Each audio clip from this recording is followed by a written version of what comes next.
The way of the Lord is humility, and it is this virtue that enables us to love God with all our heart, with all our soul, and with our whole mind. The way of humility is the way that brings about deep love for our spouse and for all people. When we are willing to put ourselves below our spouse, humbling ourselves, we vanquish pride, which incites us to seek our own way, which according to St. Paul is the opposite of love.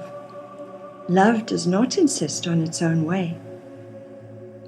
The model of seeing ourselves as less than, as not worthy of, is set before us in the parable of the publican and the Pharisee. You will recall that it was the publican who left the temple justified because he knelt before God with a deep sense of unworthiness, so much so that he felt he could not even lift up his eyes toward heaven when praying. This was possible only through humility. Because of this, God accepted his prayers. In the Gospel of St. Matthew, our Lord speaks of his yoke, which he wishes all of us to receive.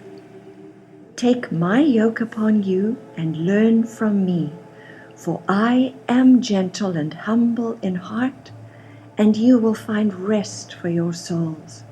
For my yoke is easy and my burden is light.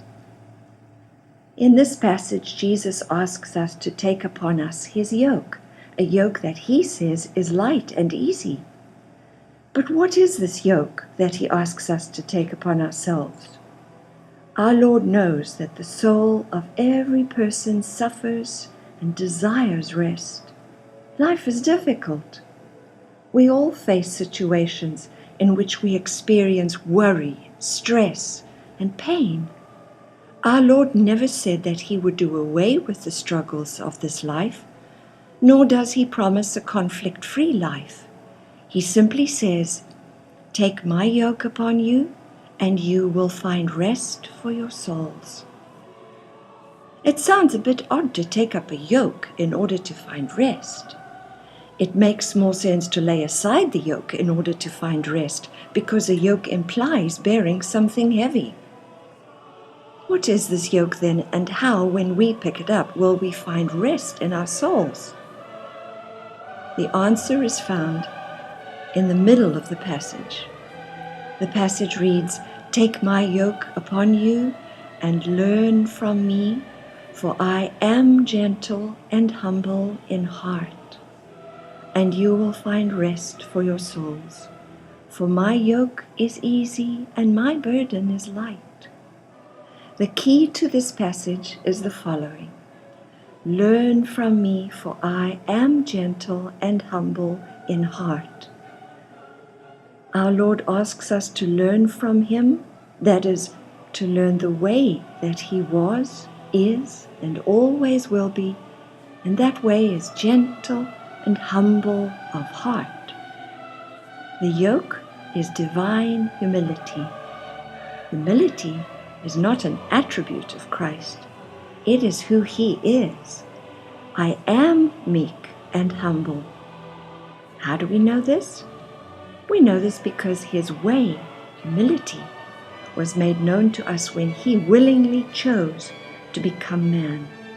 In humility, he chose to take on our corrupt nature, unite it with his divinity, and then to offer himself voluntarily as the Lamb slain for the life and salvation of the world. He emptied himself and was willing to suffer and die for us. Not only that, he was also willing to go down even further to the nethermost parts of the earth, to Hades, to free those who had been held captive since Adam's expulsion from paradise. We only become like unto him when we humble ourselves, for humility and meekness are the two conditions necessary for us to walk as he walked.